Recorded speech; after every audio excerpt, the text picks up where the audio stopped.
Have you ever felt like you're being watched? Not by a person, but by something much, much older. What if I told you there's an ancient cult, the oldest in existence, and it has an agenda that involves every single one of us? You might have even seen their calling card without realizing it. I'm talking about the black cubes. They appear all over the world, from famous city squares to top secret rooms. And the reason they're there is far more sinister than you could possibly imagine. The group that places them holds some truly dangerous beliefs. Beliefs that have a direct impact on your life and mine. So, what is the secret of the black cube? What's the ultimate goal of this ancient cult? Let's pull back the curtain and unravel the mystery of Saturn's black cube. You know, science is meant to propel us into the future, but sometimes a discovery can throw us thousands of years into the past. That's exactly what happened back in 1977, when NASA sent its Voyager probes out into the blackness of space. Their mission was to get a good look at Jupiter and Saturn. It took 10 years, but an astronomer named David Godfrey was painstakingly piecing together the images from one of the flybys. And what he found was odd. There, right on Saturn's North Pole, was a perfect hexagon with a dark spot right in the middle. After a bit more digging, it turned out this bizarre, sharp-edged shape was actually a massive storm system made of clouds, and the dot was its eye. Photos taken 20 years later showed it was even changing color. So, why on earth would a storm on a distant planet send scientists scrambling through ancient history books? Because that's where the real story begins. The planet Saturn was named after the Roman god Saturn, but long before the Romans, the Greeks had their own version of this god. They called him Kronos. And his story isn't just some dusty old myth, it's directly connected to that hexagonal storm. You see, the story goes that Kronos attacked his own father, Uranus, and took his place as the ruler of everything. He'd won. He was the king of the cosmos. But there was a catch. A prophecy foretold that just as he had overthrown his father, one of his own children would one day do the same to him. Now, Kronos wasn't about to let that happen, so he came up with a rather gruesome solution. Every time his wife, Rhea, gave birth, he would snatch the baby and swallow it whole. And Rhea, bless her, just kept having them. First, Hestia, then Demeter, Hera, Hades, and Poseidon. 5 children, all ending up in their father's stomach. It was only then that Rhea decided enough was enough. She had to give her next child a fighting chance. And that child was Zeus. Yes, that Zeus. When he was born, Rhea hid him away. She then found a large stone, wrapped it up in blankets, and handed it to Kronos, who, none the wiser, swallowed it right down. As far as he was concerned, the prophecy was dealt with. But all the while, Zeus was growing up in secret, getting stronger, and planning his revenge. When the time was right, he and his mom teamed up. They tricked Kronos into drinking a potion that made him vomit up his 5 siblings, all fully grown. United, the gods declared war on their father. They defeated him and locked him away in Tartarus, which is basically the Greek version of hell. Now, this entire mad story is dripping with symbolism that all leads back to Saturn and its mysterious black cube. For starters, Kronos was the Greek god of time. In fact, the Greek word for time is still Kronos. It makes sense, then, that he's the father of all the other gods. Everything comes from time, but he's always seen as a dark, menacing figure. Because what does time inevitably bring? Death. It's probably why paintings from the 17th century show him holding a scythe, just like the Grim Reaper. But Kronos is different. He doesn't just represent death. He also represents rebirth. The ancients saw time as a cycle, often showing it as a snake or a dragon eating its own tail. This symbol, the Ouroboros, pops up in ancient cultures all over the world, from Egypt to Greece to Norse mythology. The connection between the Ouroboros, devouring itself, and Kronos, swallowing his children, is crystal clear. In both cases, being consumed leads to a strange kind of renewal. The snake eats itself to be reborn, and Kronos' children are regurgitated to start a new life. This very belief is the dark root of all human sacrifice throughout history. People would sacrifice their own children to appease this dark god of time, hoping the death of an innocent would guarantee a good harvest. Suddenly, the fact that the main tool for harvesting, the scythe, is also a symbol of death doesn't seem like such a coincidence, does it? There's this one particularly chilling painting of the Roman Kronos, where he's shown clipping the wings of Cupid. The message is brutal. Time doesn't just kill our bodies. It kills our passions, our love. What's terrifying is how utterly helpless Cupid is, caught in the grip of something that not even the gods can escape. You can see why the ancients were so petrified of this god. Time gave them everything, but it also, eventually, took everything away. It's a relentless cycle of death and rebirth. So, Kronos was a seriously dark character. The ancients might have sacrificed countless souls to him. But why should any of that matter to us today? Because, believe it or not, the worshippers of Kronos are still around, and they hold a terrifying amount of power. Let's look at the clues. Saturn, the planet, was seen as Kronos' throne. So, followers of this god would literally bow down to the planet. And when they needed to make a sacrifice, they'd place the offering on a cube-shaped altar. After years and years of burnt offerings, the soot, smoke, and ash would turn these altars completely black. And that is how the black cube became the symbol for the god of time, Saturn. What's absolutely bonkers is that the actual planet Saturn seems to have a cube on it. Well, a flattened cube is a hexagon, and there, right on its north pole, is a gigantic hexagonal storm. How on earth did the ancient worshippers of the god Saturn know there was a hexagon on the planet Saturn? That's a puzzle for another day. The real mystery is the cult that worships this god, and just how far its influence has spread. This is deeply unsettling. When you remember their core belief is that sacrifice is necessary. What are they sacrificing now? And where is it all happening? Publicly, we're told that these old pagan beliefs were wiped out by modern religions. But it seems the worship of Saturn just went underground.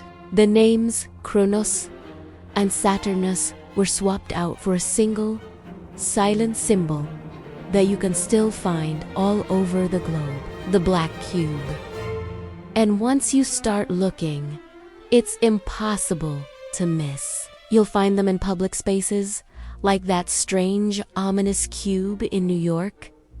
You'll even find them in places most people will never see, like the meditation room at the United Nations. If it were just one or two, you could call it a coincidence. But there are far too many of them, popping up in incredibly significant locations, usually near centers of power, media, or worship. And it's not just official buildings. They ray everywhere, often disguised as modern art installations, or even featured in memorials. They seem to be deliberately placed in locations where they can absorb raw human emotion, from the quiet contemplation of a prayer room to the cheers of a celebration or the grief of a memorial. They even appear in films. Think about it. The Avengers 2001, A Space Odyssey. Hell, the black cube is there. The question is, why?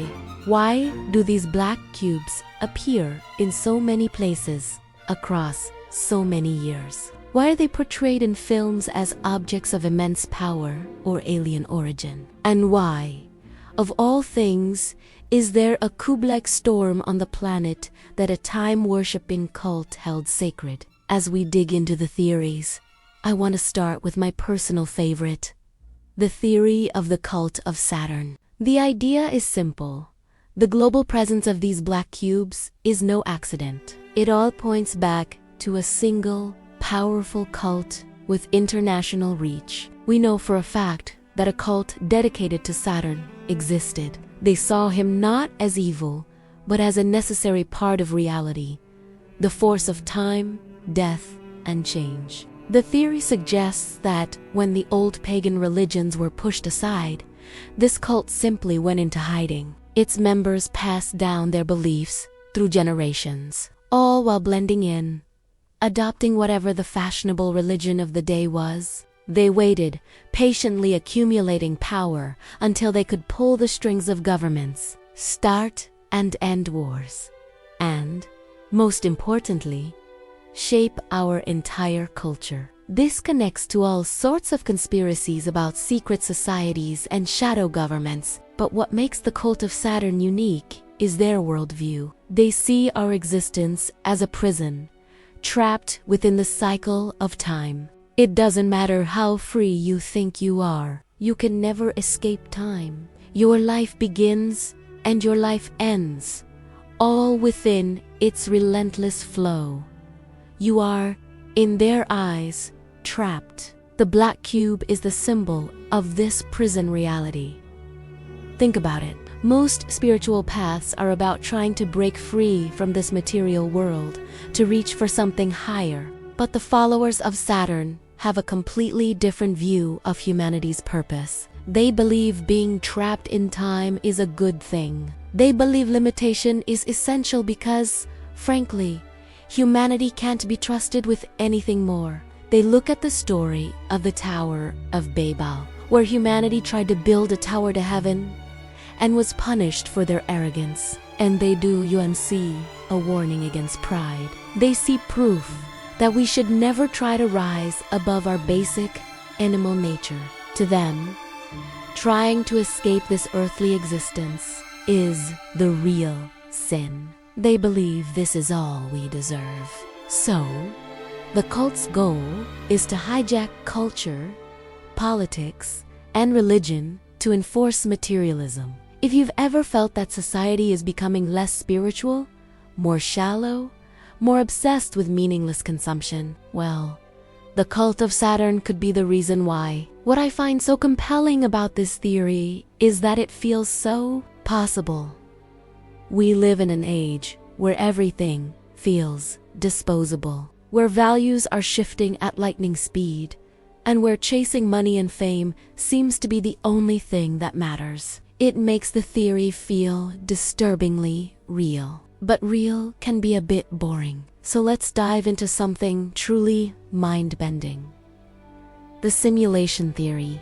The core idea is that our entire reality, everything we see, touch, and feel, is nothing more than an incredibly advanced computer simulation.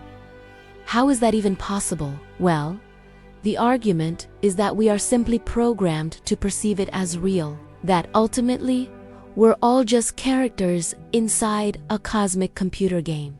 And in this theory, the black cube represents the very fabric of that matrix. Some even suggest that the planet Saturn is the central processor, the control center running the whole show. Others think the cubes on Earth are more like energy collectors, soaking up our emotional energy to keep the simulation running. Now, I know it sounds like something straight out of a sci-fi film, but it has some solid points. Consider this: we are, genetically only, about 2% different from a chimpanzee. Look at the technological gulf between us and them. Now, Imagine a being that is just 2% more intelligent than us. What kind of technology could they create?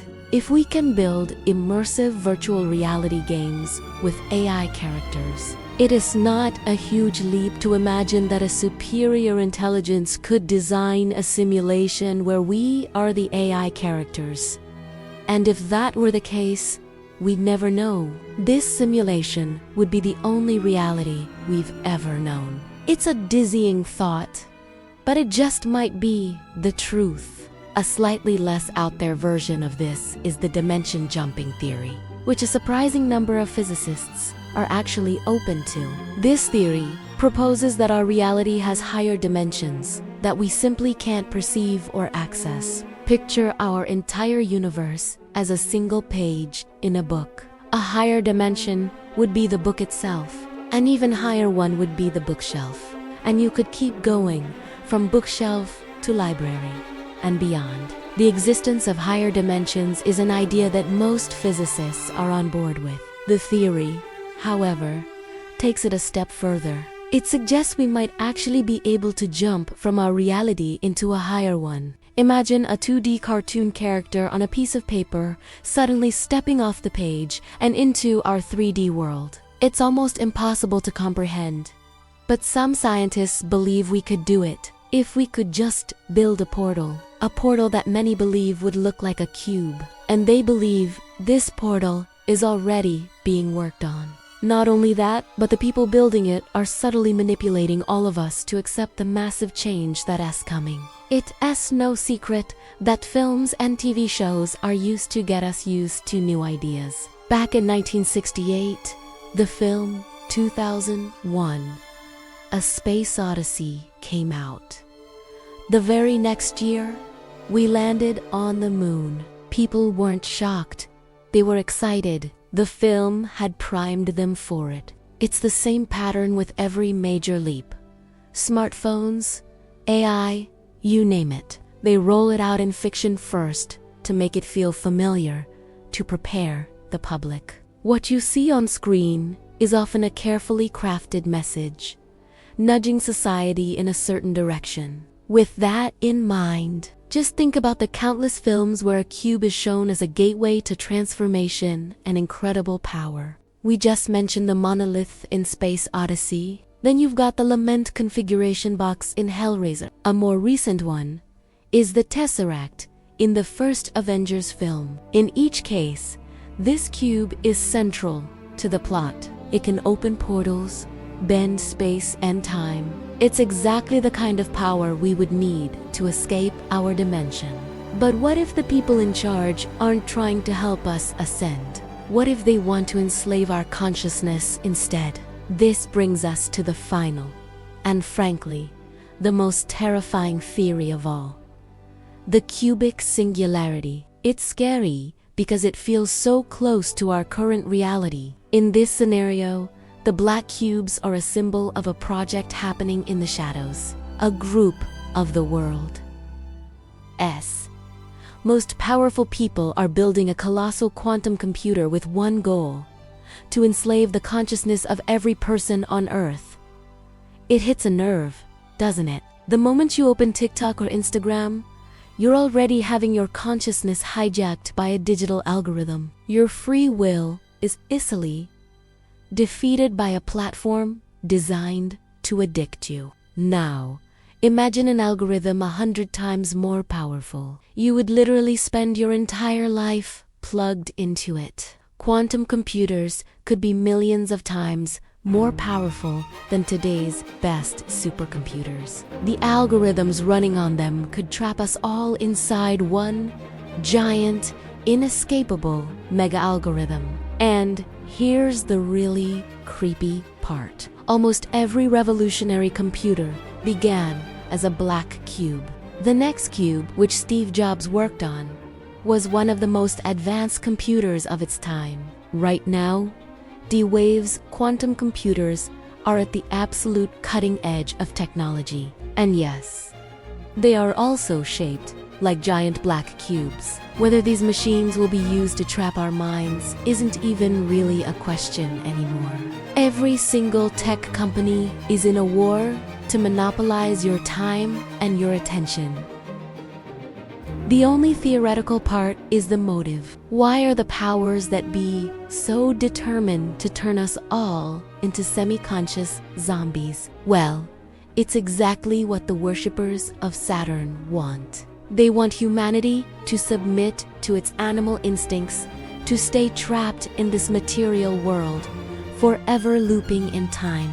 This ties perfectly into an ancient Gnostic belief about a false god called the Demiurge. The Gnostics believed our world wasn't the real one. They saw it as a flawed copy, created by a lesser god who was desperate to be worshipped. But in creating this reality, the Demiurge also created pain and suffering. The story goes that Sophia, the goddess of wisdom, managed to place a tiny spark of the true divine into the flawed humans. With this spark, we gained the ability to see beyond materialism, to reach for something spiritual.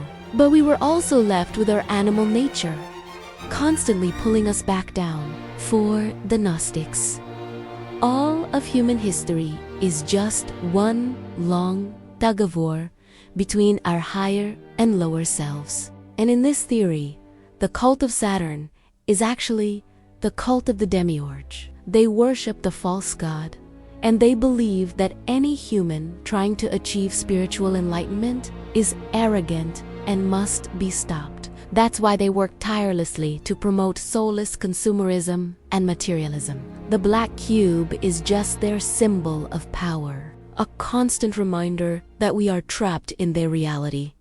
And that's exactly where they intend to keep us. And the scariest part, looking around at the world today, I think they might be winning. Honestly, these are all fascinating ideas that really make you stop and think. But at the end of the day, they are just that, theories. You can choose to believe them or not, but it's always worth hearing both sides of the story. So, let's look at what the critics say.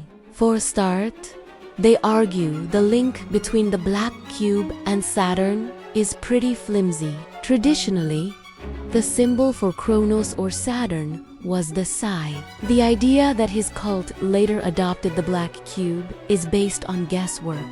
Yes, sacrificial altars would have turned black. And yes, Saturn was a popular god for sacrifices. But to say the black cube then became his official symbol is a leap. Then there's the fact that we have absolutely zero proof of higher dimensions, let alone a portal being built to one. The closest thing we have is the Large Hadron Collider at CERN, which smashes particles together at insane speeds. One day, it might be able to create a tiny black hole. Oh, and just as a side note, right outside CERN, there's a massive statue of Shiva, the Hindu god of destruction, which is comforting. Anyway, my point is, a portal opening cube is pure science fiction for now. You can see it as the media priming us for what's to come. But the hard truth is, there's no concrete evidence. Then again, if a secret world government did have concrete evidence, it's not like they'd show it to us, is it? So, what's the skeptic's explanation for all the black cubes dotted around the world? They'd say, it's simply because a cube is one of the easiest shapes to build. And since humans are naturally lazy, it makes sense we'd see a lot of them. They're just simple to make.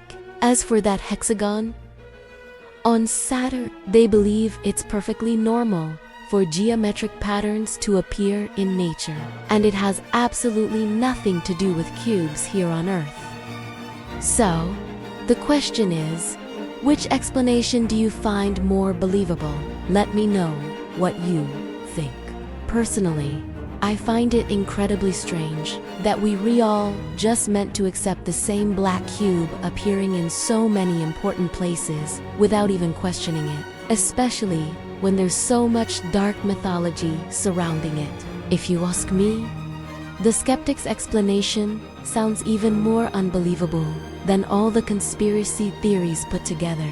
I might not know the true motive, whether it's a simulation, daminshambing, or a secret cult, but I know that something very, very weird is going on. Of course, if you think I'm just being paranoid, feel free to say so. I'd genuinely love to hear your thoughts on it all. And hey, if all this talk of portals has piqued your interest, you should check out the story of the scientists who claim they've already opened a gateway to another dimension. Spoiler alert.